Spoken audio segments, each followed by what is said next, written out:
Hello and welcome to Library Staff Love Learning. 5 minutes before we're due to start, I'm just going to try and make sure that I have all my speakers with me. So if you are going to join us, just hang fire and we will start the session at 7 o'clock. Hello, Krystal. Lovely. Okay, Krystal, I need you to request to speak for me, please. Lovely. That's one speaker done.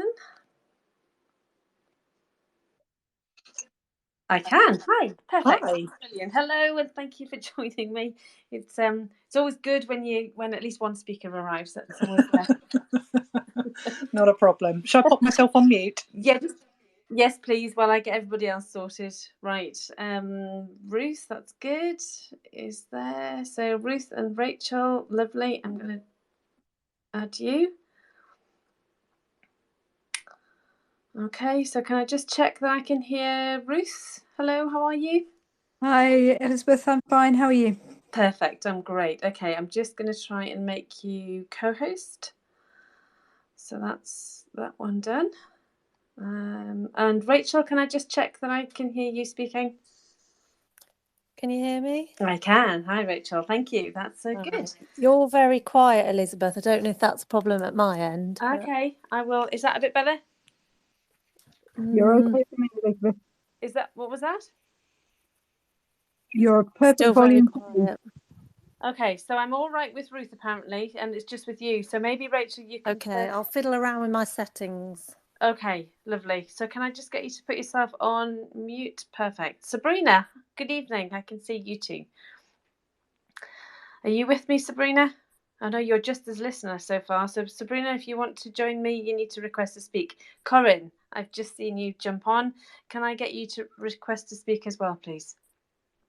Oh, and the person that looks like Kamal, I think that might be Briony. So can you request to speak as well? And I'll get you. Okay, there we go. Let's have... Right, so have I got... I've got Corin. Can you let me say hello to me to make sure I can hear you? Yes, hello. Can you hear me? I can. That's perfect. Brilliant. Fabulous. Okay. We're nearly there. Right, put yourself back on mute for a second. So it's just I've got Krystal, I've got Corin, I've got Rachel, I've got Ruth, and I have Sabrina. Sabrina, I'm going to try and make you co-host. Briony, I still need you to request to speak, please.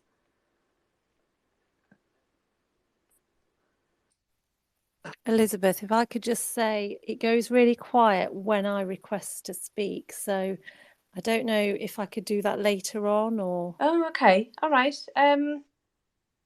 Yes, you can. We can do it that way if you like.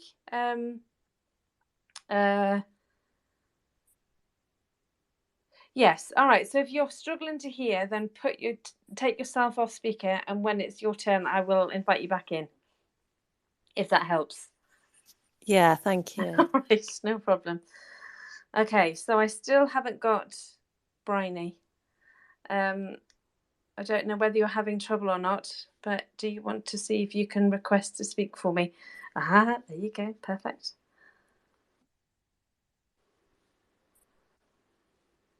Right, Briony, can I just see if you can hear me? Yeah, that should be working now. Sorry. That's perfect. No, that's good. Right, I have everybody, but I haven't got... Who was it that said that they couldn't hear me very well? Was that Rachel? I can't remember now. Oh, okay. We'll work it out anyway. So we are almost there. A little bit of housekeeping first. I'll do a little bit of preamble and introduce everybody or the topic. At the bottom of your screen, you have what looks like a speech bubble. You can actually send messages directly to the chat that we're on, so it all stays in one place. So if somebody's saying something that you really like and you don't want to join in and speak, you can just add a message. Sabrina has already said hello on it, which is great. So that bit is working, hopefully.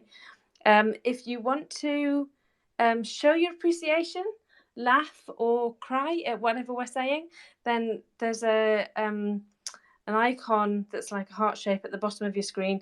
If you press that, it gives you an opportunity to make silly expressions like 100% and put your thumbs up. Yes, perfect. People are doing that. That's good.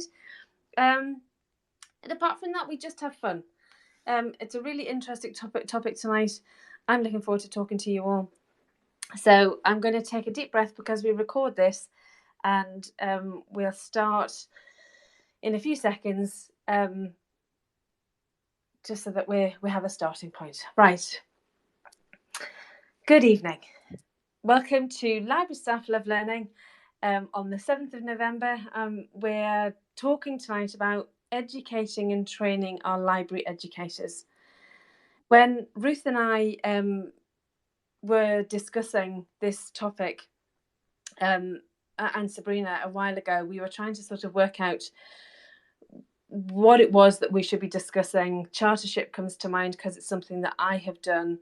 The degree we've done, and I met Krystal at the SILIP conference, and it just seemed that, you know, it's about time for us to be discussing about how school librarians, because we are interested particularly about school librarians, how school librarians become qualified. A lot of them find themselves in libraries, in school libraries, without a qualification. And as much as that is perfectly all right, because we believe that people can upskill in lots of different ways, we just wanted to put it out there this evening that there are so many different options, and we don't claim to be experts. I think that's one thing that we do need to say. I'm an independent trainer and advisor, having worked in schools library service for many years.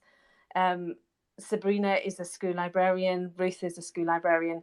So what we tend to do on these sessions is we invite people who know far more than we do about the topic that we've decided to talk about. So I'm going to start off, because it was Krystal, for me, that started this session off.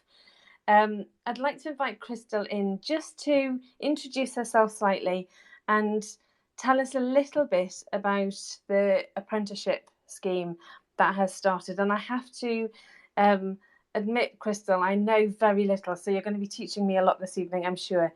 So would you just like to unmute yourself and just introduce yourself? That would be great. Certainly. Good evening, everyone. I really hope you can hear me. My name is Krystal Vittal. I'm the Deputy Chief Executive of Suffolk Libraries, which is, as you guessed, based in Suffolk. And I'd quite like to preface this by saying I started my career as a school librarian. So you are kind of my people. I have lots of love for you guys. And the other thing to say, I suppose, is I came into the sector quite by accident. I professionalised in a very roundabout kind of way.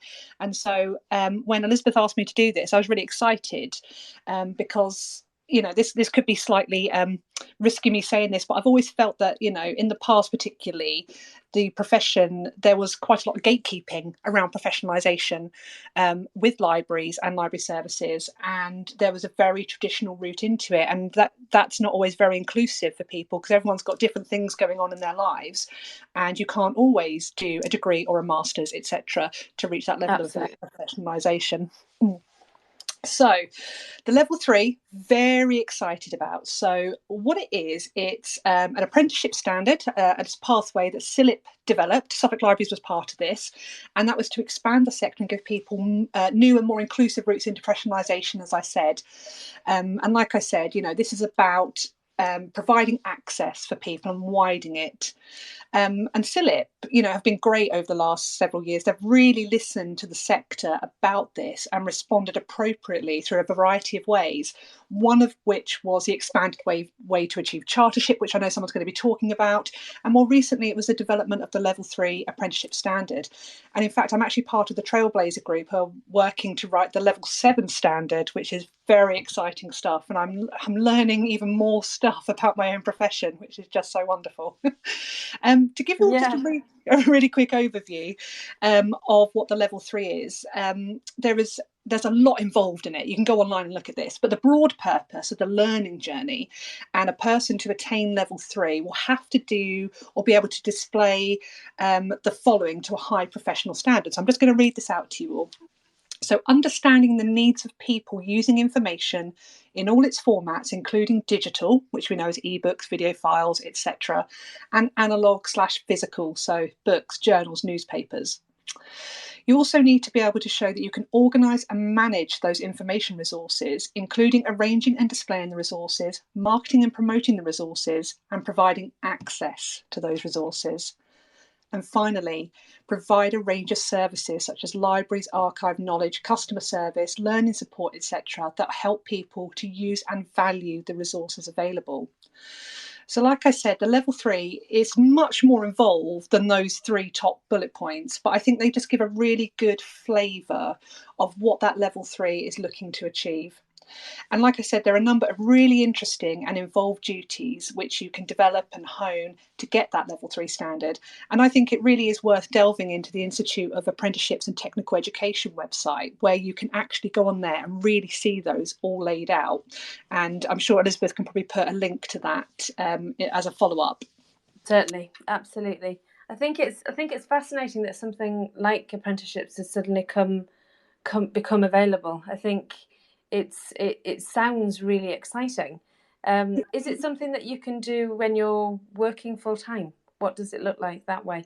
Absolutely. So the level 3 can absolutely be done while you're either working full time or part time. The real key to it is that your employer works with you to create time away from the shop floor or away from timetable. The minimum number of hours you need to work is 16. And then once you've got that in place, your employer must be willing to release you for up to 20% of your work time.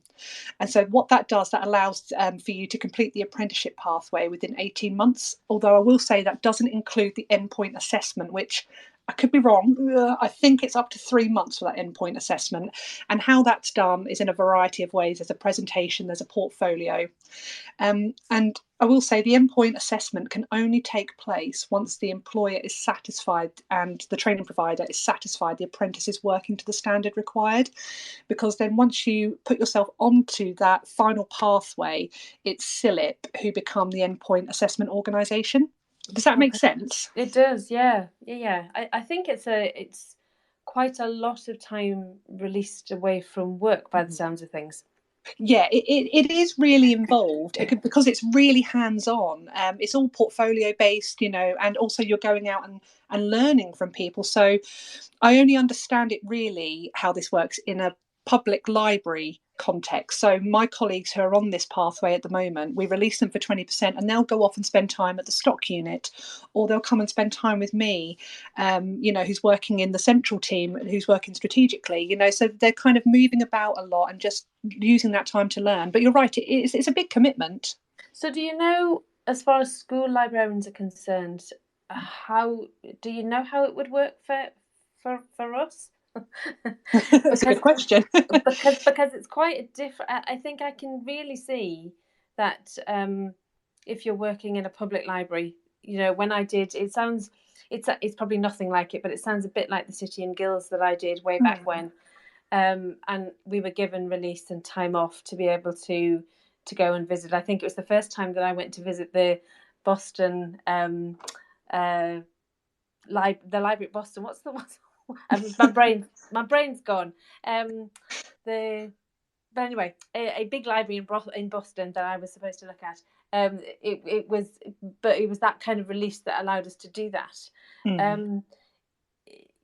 Presumably, the pathway looks slightly different for school librarians because they would end up having to go and visit different places, or is there a mentorship that goes with it? I'm not really sure how it works. So it's a bit different to chartership, which in itself is much more self-directed learning. Whereas with the pathway, you are working with a training provider. So even if you're a lone school librarian, you still have that I don't want to say teacher, that's not the right word, but you have that support mechanism through the learning provider who's working with you and can help set up those opportunities, can talk through the options. And without knowing or having the context of the school libraries at this point, my advice would be, can they go and work with their local public library service, or is there a university nearby, or is there a hospital nearby because of health libraries? So I think there are lots of options there, but the key is that 20% off the job, and so they can go and explore those options. Okay, sounds fascinating, Krystal. Thank you for introducing it. Ruth did have her hand up a second ago. She's removed it now. Did you want to ask a question, Ruth? No, only to say I investigated it because I was hoping to persuade my school that I could have a library assistant or an assistant librarian, whichever way around it is, and thought that an apprenticeship might be a good way to persuade them to do it because, of course, financially it's very beneficial to them. When I spoke to the apprenticeship provider, it seems to me that it isn't, because it's not a school librarianship apprenticeship. The off time, the out of school work could be done in all sorts of places. And I have seen schools advertising for apprentices where they don't have a librarian. So in order to staff their library, they are looking for an apprentice. Oof. Which is an awful, in my opinion, an awful situation. I wouldn't be the apprentice in that situation. And I think it's entirely wrong of the school, but therefore it makes me think that the mentoring is and the off-site stuff is done in all sorts of different libraries all over the place. I completely agree, Ruth. And one of the things that I wrote down to myself when I was making notes about this is my advice for a school librarian is to find a network of people who are also undertaking the level 3. And I think CILIP are definitely there to help that, or your local SLS, because they have that knowledge, don't they, of what's going on with school library staff. So while mentorship may not be a formal thing, you can find it in informal ways. Absolutely. So sorry, Ruth, do you want to come back? No, that's fine. No. That's right. So that has kicked us off brilliantly, Krystal. Thank you so much for starting us off. If you hear anything else that you want, I'll probably invite you back in to talk some more. But I want to give my other speakers a bit of a chance to talk. So I'm really excited that we have got Briony on the line tonight. I will let her introduce herself, but she is a supervisor for the degree option. So I'm not doing a very good job, Briony. Do you want to come on in and tell us a little bit about yourself and the course that you currently support? Yeah, of course. Thank you. So I'm at the University of Sheffield in the information school, and I have been working for a number of years on 2 of our master's programs in particular. So one of those is the master's or PG diploma in librarianship, and one is the master's or PG diploma in library and information services management. So my role is essentially as an academic teaching on these programs, they cover both distance learning and campus-based options. Yeah, so I the degree option is obviously something that potential librarians will come onto your course in order to obviously go into any areas of librarianship. Does your course currently do anything specifically for school librarians? It certainly does. So we have so all students. So if you take the librarianship campus-based degree or the library and information services management distance learning degree, all students will be introduced to a number of sectors in the first part of their degree. So if you're doing it in 1 year, that will be the first semester. If you're doing it as a part-time student while you're working, then that will be in the first year. So then you will be introduced to public libraries, school libraries, academic libraries, including HEFE, prison libraries, health libraries, national libraries. So you'll have that kind of broad overview. So if you're from a school libraries background, you'll have an opportunity to contribute to the discussion, and we, we regularly in class will ask you to contribute your own experiences if that's where you're working. If you're interested in moving into school libraries, or of course, developing your knowledge, your skills in this area, then you have the option of specialising in the second semester or second year if you're doing it part-time, and then you can focus in more depth on school libraries. You can also so there's sort of three ways to specialise, really. So that's one, to take that kind of route with your module choice. Then there's the option of choosing coursework that relates to school libraries. So, this won't apply to every single module, because some modules will be about, for example, things like looking at database design, information organisation. But in terms of sector-related material, you can choose to focus on school libraries. And then probably the main way in which you can really develop this work is with your dissertation. So then you can choose an area of work that is very specific. If you're currently working in a school library, it can be developed, very much workplace based. If you are interested in moving into school libraries, then it's an excellent vehicle to use to position yourself when you apply for jobs, because then you will have, you might have, for example, collected data from school libraries, you might have interviewed some school library staff, you might have surveyed people or observed people's practice, and all of those things will really help you to know if this is the sector for you, to learn more about it, and then to see how you fit, essentially. So there are different ways in which you can specialise, certainly. So do you probably, it's probably a random question, do you know roughly how many people who start on a degree course will, what is the percentage, do you know, of people that go off into school libraries these days? It is a really interesting question, and I am always interested in which direction students take. So Corin, who is on this call, will know my own bias towards public and school libraries. So it's, I'm always trying to sort of tease students over to that dark side of, the areas that I'm interested in, because it is true that many students will come onto the course. If they already have experience, many students will have worked in academic libraries and or will be interested in going into HE academic libraries. Yeah. So, my interest is always trying to get people to, as enthusiastic as possible about the two sectors I particularly love. And, so working with children and young people is a key area of my teaching, but also public libraries. And so, school libraries fits beautifully with both of those because of the partnerships and collaborative working and all of those kind of things. Absolutely. So it is.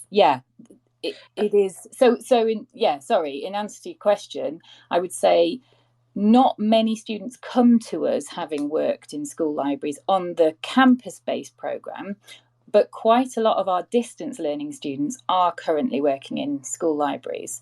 So it's the distance learning degree is the obvious way, because of the way of, working in a school library. Currently, it's the obvious way of learning, of studying, because you can stay in your work and study remotely, catch up at weekends, hopefully attend some live sessions during the week. But if not, it's not a disaster. You can still keep going on the programme. Absolutely. It's funny because that is the way that I did it. So I got my degree distance learning. I'm afraid with a different university.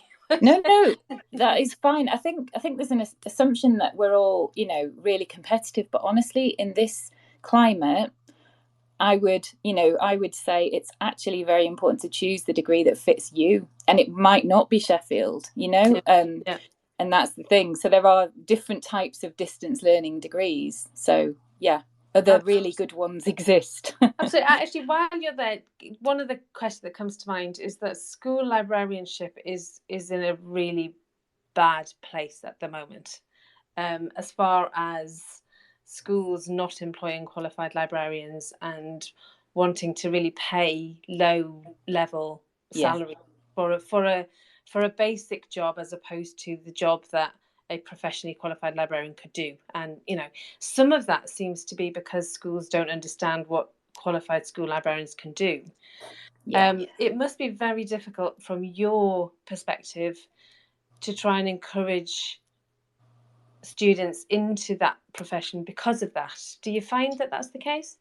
Yeah, and I think again, I would say ask the student on the call, or the former student on the call, but certainly I do try and be honest, and I never pretend that things are easy. In fact, I'm often apologizing for the bleakness of some of the material, but I mean, we just need to be honest about this. And also, Krystal made a really good point before about the gatekeeping. I think that historically that is true, that was true, and I think now we just need to be much more flexible and acknowledge that there are different routes into the career.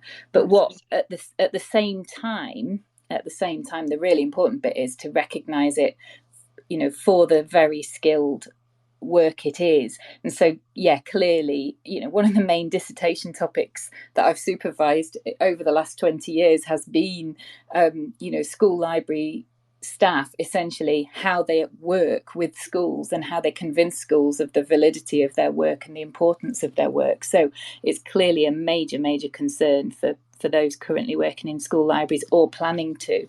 Absolutely. I've just spotted that Ruth's got her hand up. Do you want to come back in, Ruth? Ruth, are you still there? Sorry, yes, I am. Sorry. Really, I was just thinking about, it was really interesting to hear you talk, because I did my degree face-to-face back in the day, 2000 and something or other, early 2000s, and I was at City, and I looked at Sheffield at the time, and I didn't really know, I was living in London, I'd done my graduate traineeship at Oxford. I was kind of choosing on geographical basis rather than really understanding about the course. But interestingly, City didn't have any components that I remember there being a health libraries course, but I don't remember there being a school libraries course. Or maybe my mind wasn't focused there, because me and most of my colleagues at the time had all come from commercial firms, and I went and worked for law firms, and most of them were doing that kind of thing. They were going into property, commercial property firms and being the librarian there, or law firms. And I wonder whether that's still the case. Is there a sort of, is that the thing that City, the course at City is much more commercial, and that Sheffield is more academic? More academic libraries or school libraries. Is that? I think there are some library schools, as they used to be called, or information science departments that library schools in those days. They have particular kind of leanings, certainly, and that will depend on the staff who are employed there at the time. So people know that when they come to Sheffield. So when I did my degree at Sheffield, my masters, Bob Usherwood was running the public library side, and so that was what it was known for, and it will always depend on those kind of things. But I don't know, I would like to say that whichever school you go to, whichever department you go to, there will still be specializing options, but certainly there won't necessarily be a module that specifically supports school libraries, but there will definitely be coverage of school libraries, whichever course you go to. It just depends on the extent of the specialism. Thank you. So Corin, I've just noticed, I was just going to invite you in, but I realised that you're still a listener rather than a speaker. So I'm going to invite you in to speak. Can I just get you to request to speak again for me, so I can bring you back in? While we're waiting for Corin to do that, I just want to introduce. Oh no, Rachel as well is also a listener. Can I get you to request to speak as well? And we'll bring you. I'm just going to put Corin on now. Hopefully Corin can speak. Is Corin with me? Corin, can you speak? Yes. Hello, can you hear me? Perfect. Okay. Brilliant. So Corin, Corin, I met at again at the SILP conference. It was one of those moments where you're going to have your lunch and there's nowhere to sit and nobody that you can spot that you know. And I spotted these 3 young ladies sitting on a table, and I asked if I could join them. And I got talking to them about what they were up to, and they were all students. I had the most fascinating hour chatting to them. It was the best hour ever. But I was telling them about my Twitter Spaces chats, and Corin may be regretting it now, but she said that she would be interested in joining me, and hence she's here this evening. So Corin, can you just tell me a little bit about the course that you're currently on and why you chose it? Okay. Hello, everyone. I'm Corin. I actually use they, them pronouns. And I've just finished my master's, actually. So I've just completed the course in librarianship at the University of Sheffield. And I studied that full-time for a year, and I was actually physically on campus for it. And Briony was the supervisor for my dissertation. But yeah, I pretty much chose the degree route. I mean, it wasn't necessarily a choice so much as it just seemed to be the obvious route. Like before, like deciding how to get into librarianship, I spoke to librarians, and that just seemed to be the accepted way to become a qualified librarian. That's what was recommended to me. I was only kind of vaguely aware of apprenticeships. So in terms of actually choosing to go the degree route, it was just kind of the obvious path that I took. It wasn't necessarily a conscious choice. And in terms of choosing Sheffield, it was just looking at the course and seeing what I thought would fit best with my interests. I like the broad variety of modules and options that Sheffield offered, but there wasn't like that much in it. It wasn't that I was like, yes, at Sheffield, that's the standout course. Having just listened to that conversation, it was just kind of like, it seems like the right place. It feels like it appeals to me. But yeah, I think broadly speaking, as I was looking at courses, they all seemed kind of equal. And what was it about librarianship that made you want to do a degree in it? Okay, this is going to make me sound a little bit sad, but I've actually always wanted to be a librarian. I remember back in middle school, because we're still on the 3-tier system here, we're backwards. I did a business studies class, and they made us write out like what we wanted to do for a career and how we would get there. And I wanted to be a librarian, and I toddled off to my local library, and I spoke to the librarian there, and I was like, how do I become a librarian? And this is what they told me. They said, oh, you do an undergrad, and then you do a postgraduate qualification in librarianship. And that's kind of always what I've therefore had in my head, always loving libraries, always wanted to be a librarian, and always having this thought of, oh, I do a degree, and then I go on and do a postgraduate qualification of some kind. And did you decide before you started what type of librarian you wanted to be, or did you not have? Was it just librarianship, or was there a specific path you were heading along? Well, I've always loved public libraries. When I was younger, I volunteered in public libraries, and then I worked in public libraries alongside my A-levels. So I've always wanted to go into public libraries. And what surprised me actually was going on the degree, finding that I actually was also really interested in academic libraries much more than I might have initially have expected, having come in thinking, yes, I'm going to go into public libraries. That's absolutely what I'll do. I have become like much more open to the idea of working in other sectors just by being introduced and exposed to the really broad range of libraries that are out there. Even discovering like new kinds of libraries, like law libraries and health libraries that hadn't really occurred to me before taking the degree. So it has really kind of expanded my horizons. But ultimately, public libraries is still kind of where my heart is. Well, we're going to have to work on you and get you into school libraries, but there's time, I'm sure. But it's interesting, isn't it? Because you're saying about learning about other areas of librarianship, and one of the things that I currently do is I'm a SILP mentor for people who do chartership, which brings me really nicely onto my next guest speaker, who is Rachel, who is currently doing her chartership.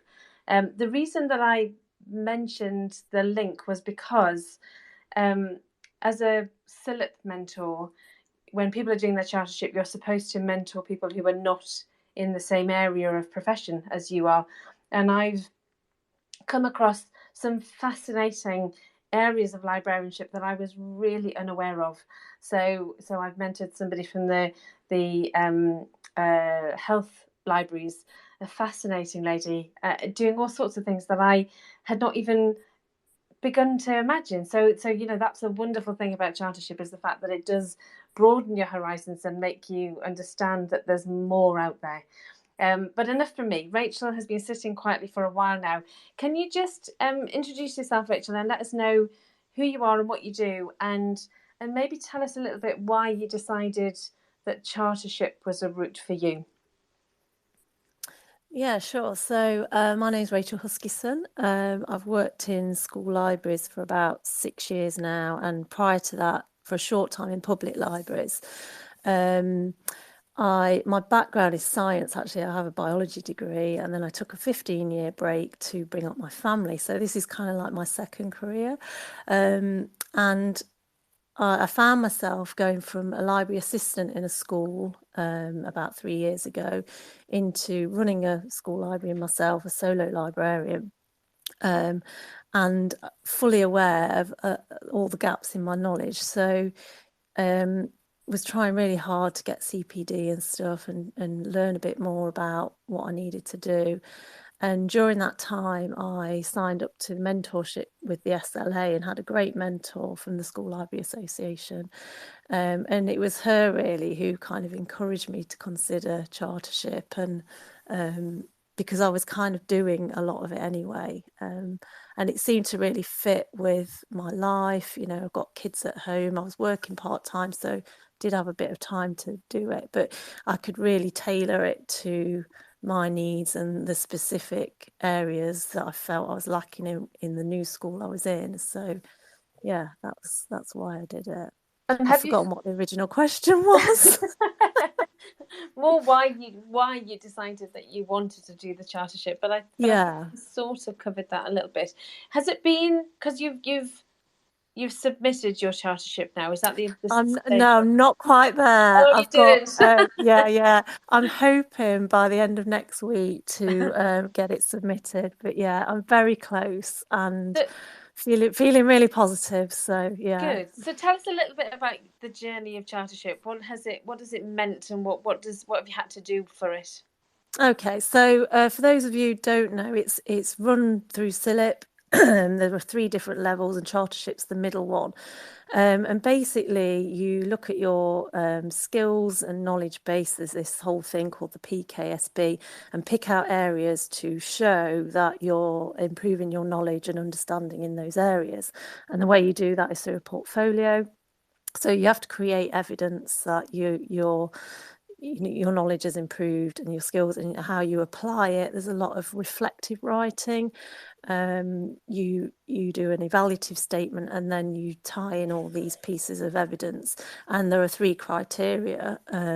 So it's like personal, it's how you work within your organisation, and then the wider profession.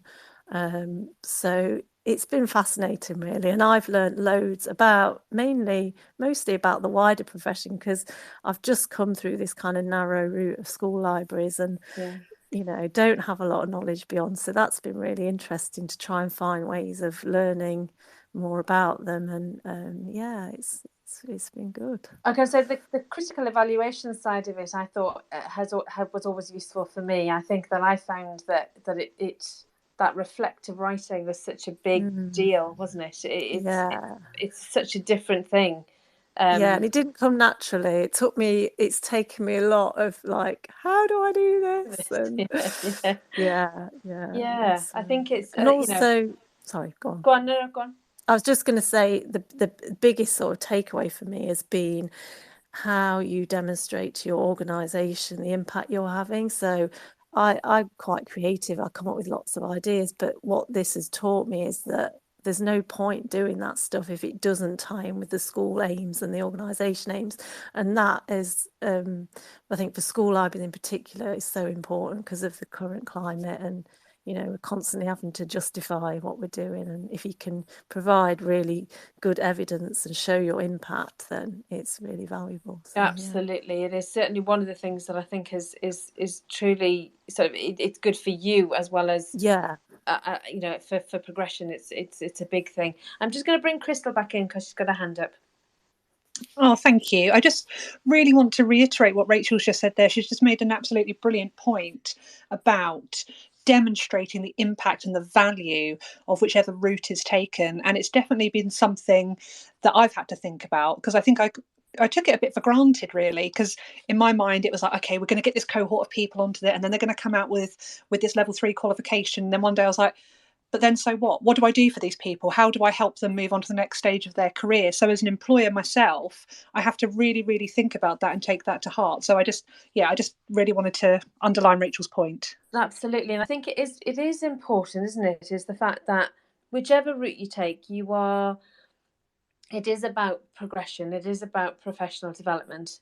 And there's a lot of problem out there at the moment that, we came through COVID, didn't we, where there seemed to be absolutely an avalanche of professional development, and it was almost too difficult to know what to choose. And now we seem to have gone back into that, especially for school librarians. I feel that it's far more difficult to get away to do something. So how do you then give yourself the time, and how do you choose what's important?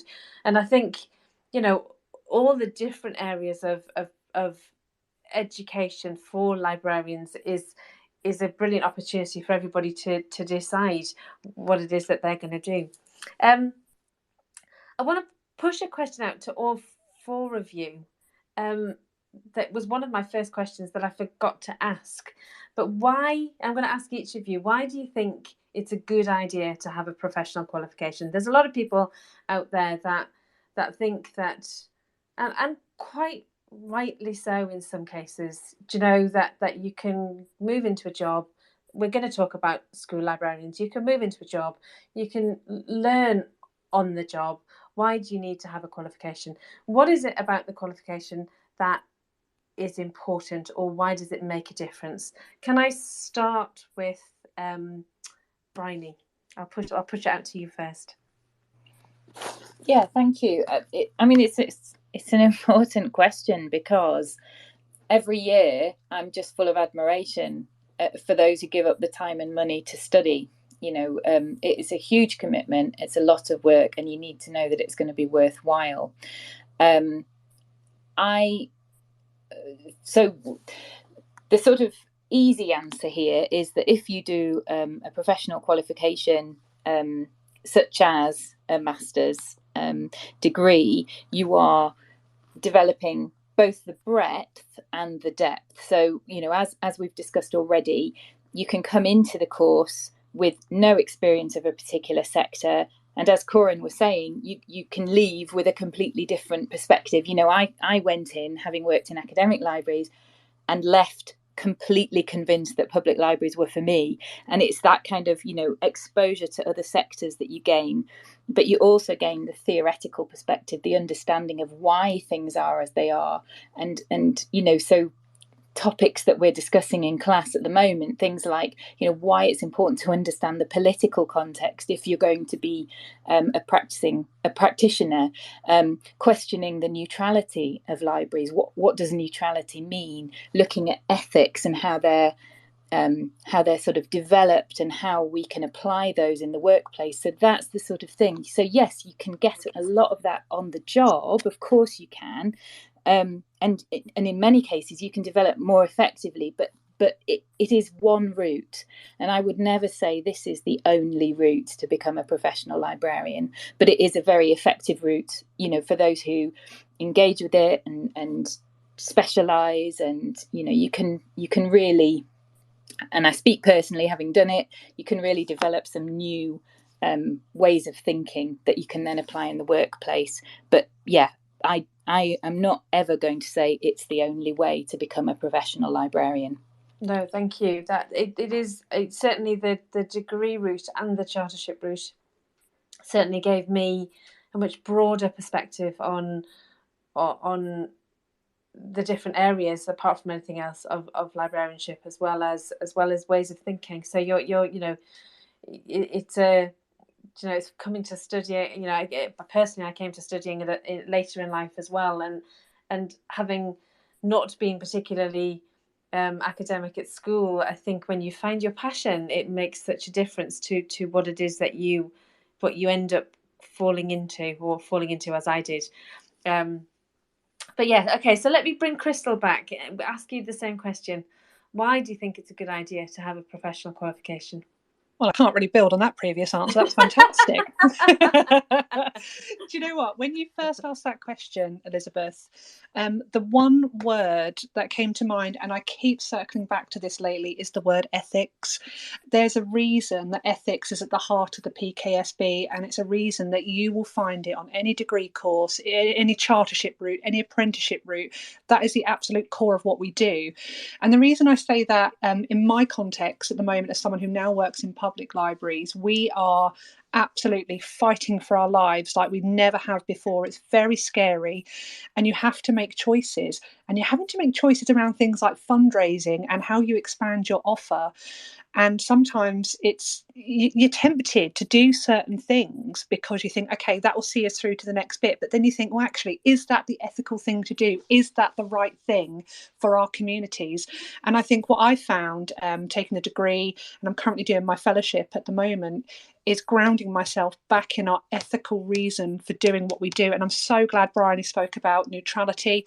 It's an absolute myth. It doesn't exist. And so we have to be able to challenge that, and be able to challenge that with a wealth of knowledge and understanding and experience to sit behind that. So yeah, that's where I am. I would agree. I think certainly the qualification has given me the ability to or feel that I can speak with authority, but also given me the ability to know how to keep learning and to keep progressing in a way that I possibly wouldn't have done without it.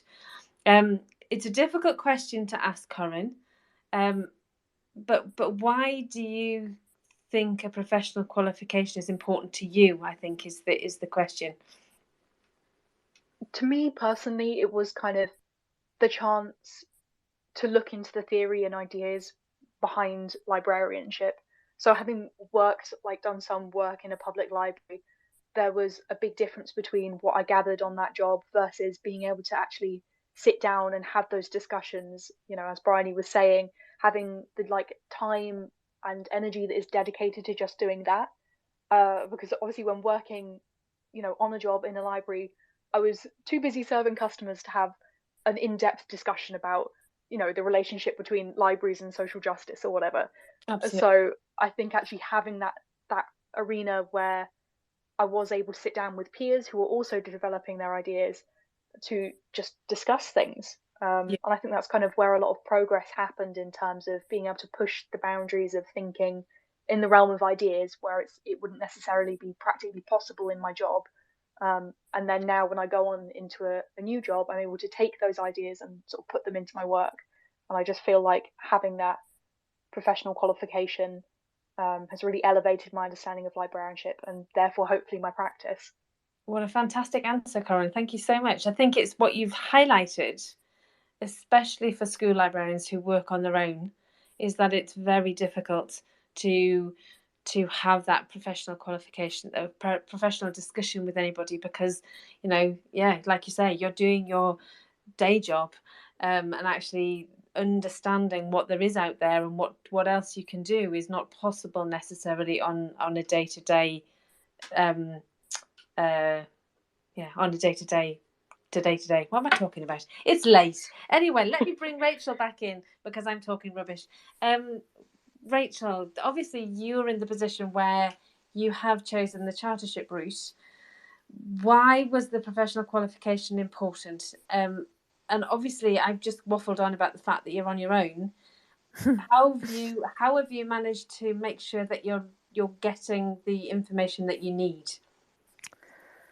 It's that thing of networking, isn't it? That Corin was just saying, being able to share ideas with other people. So finding the CPD and engaging with, I don't know, webinars, all sorts of things. You have to be quite creative, but it's just been so valuable to be able to sort of share ideas, develop ideas through that network of other school librarians, and so important, as you say, because I'm working on my own. I don't get to do that at all day to day. So that's definitely been a really big plus. Why was it? Do you think you would have done that without the chartership though, or do you think it's the chartership that pushed you? I think I would have done, but I think this has pushed me a little bit to be more focused. And I mean, just going back to that ethics thing, a big part of my evidence is I've done a piece on ethics and values, and I've learnt so much through that, and just being able to understand it more deeply and consider some of those concepts. And I was going to say it's led to me being much more aware of how I then pass that on to other, like pay it forward kind of thing. So from doing the ethics and values piece, I really was struck by the part about public benefit, which is one of the framework pieces, and what that meant. And it did lead me to then apply to join the committee for the Great School Libraries campaign, for example. And I would never have done that if I wasn't doing this, because I would never have had the confidence to think that I had anything to contribute. And I think it's only through doing the chartership that I've developed the confidence to think, actually, yes, I've learned something, and now I'm ready to kind of hopefully pass that on to other people. And, you know, yeah. Absolutely. Does that make sense? It does. Do you know, that's one of the reasons that I became a mentor, is the fact that it's that payback, isn't it? That it is important that we pass on that learning, that we encourage others to do more of the same, because actually the more qualified librarians sat in school libraries, the better it is for everybody. Do you know, it's an important profession. And we all need to uphold it in the best way that we can, you know, in whatever way we can. I'm just going to pause just a second. There are other people on the call this evening. If you have a burning question in the next 5 minutes or so, please request to speak. I will invite you up. You know, if you'd like to ask any of our speakers a question, then please feel free to do so. This is your opportunity. It doesn't happen very often that we have so many people that can answer all sorts of questions online, but we do tonight. So if you're brave enough and want to ask anything or comment on anything, then please feel free to do so. Before I finish off tonight, unless of course there's somebody else that wants to say something while I continue to waffle, next session that we're running is on the 21st of November, and we're going to be discussing making the most of your digital resources. So we are going to come back again in a couple of weeks' time and have a discussion about digital resources and how you can use them within your library.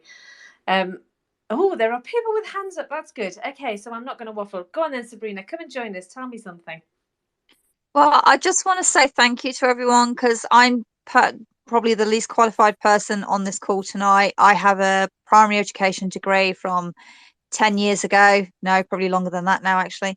And I've been a library assistant for 3 years. I took over as manager at the beginning of this year, and I've literally been learning on the job. I did some training with Barbara Band over lockdown, and now I'm doing all this work with Elizabeth, which is fantastic. And I'm just sitting here feeling almost a bit of a fraud, because you guys have done all these qualifications and I just feel like, no.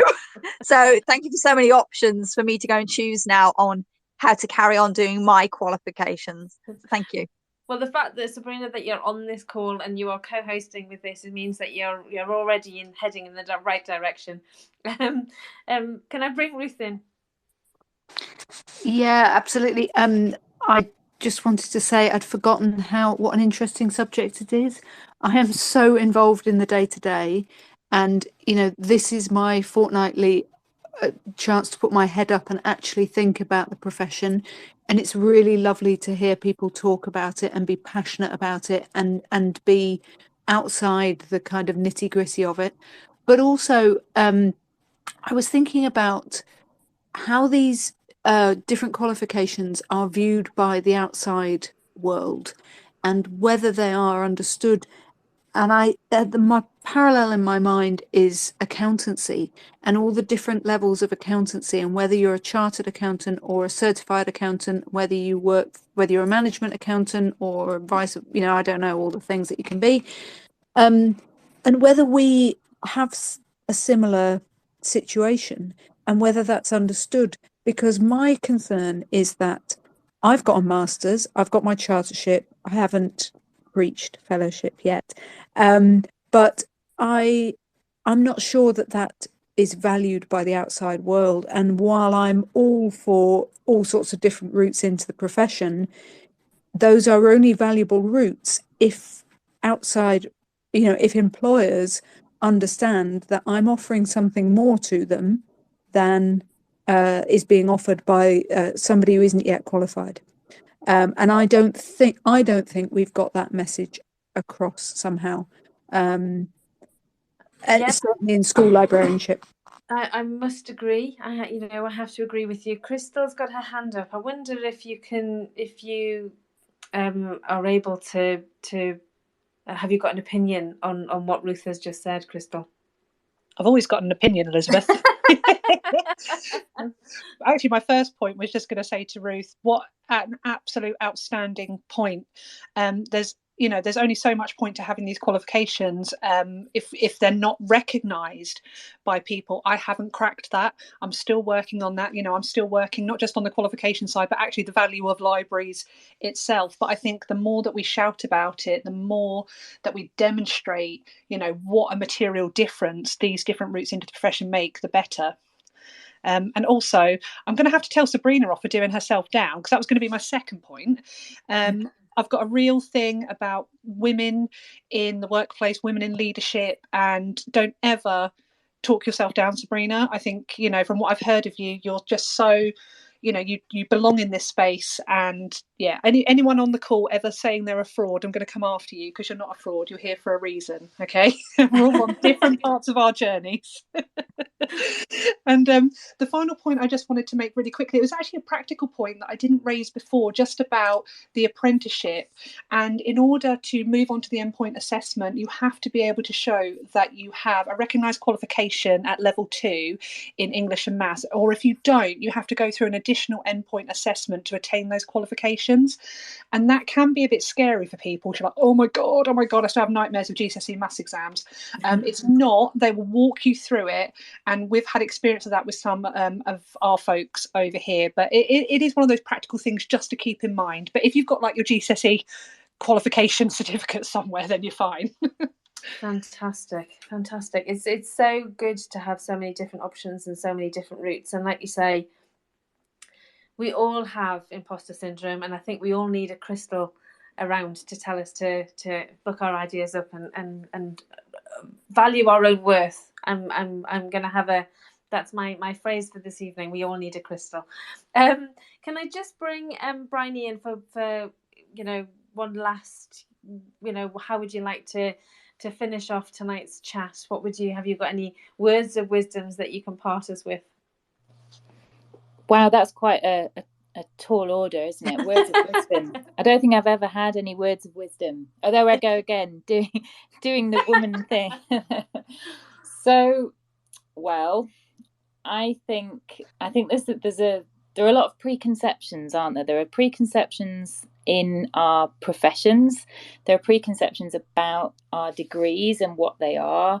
There's definitely preconceived ideas about school library work, and as I said before, the number of students that I keep in contact with who work in school libraries and are still infuriated at some of the barriers that continue to be there in terms of how they work with the schools and how they are perceived and all of that.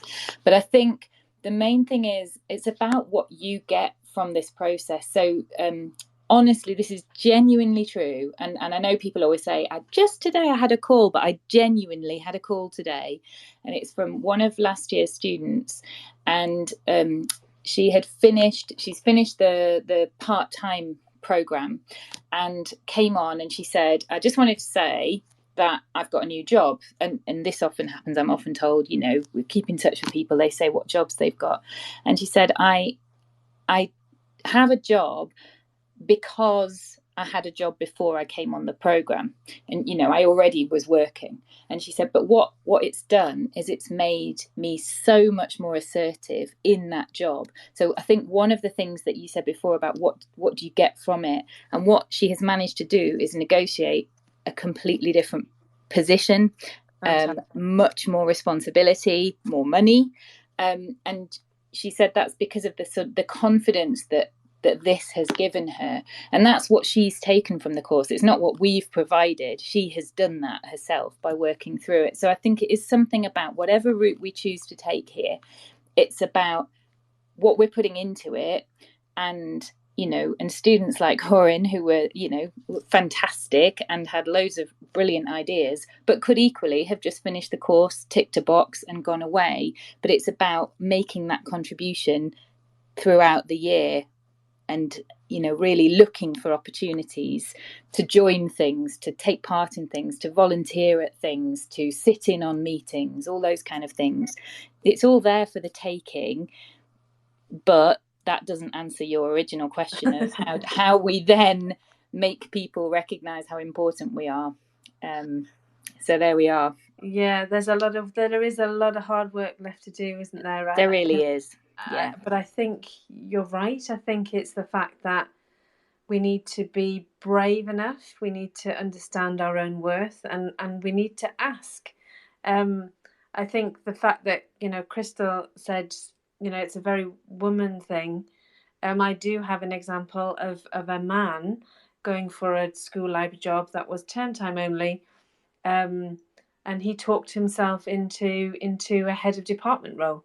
I think if you understand the value that you bring, and your worth, you have more chance. So my message out there is for anybody who feels that they deserve more, we need to start asking. We need to start saying, it's time that actually I'm appreciated as a school librarian, as a professional person. And that's a great way to finish this evening. So thank you all so much for your time. These kind of sessions do not work without people giving up their time freely. I want to thank Krystal, Corin, Briony and Rachel for giving us such an outline of what it's like to go through their different routes of qualification.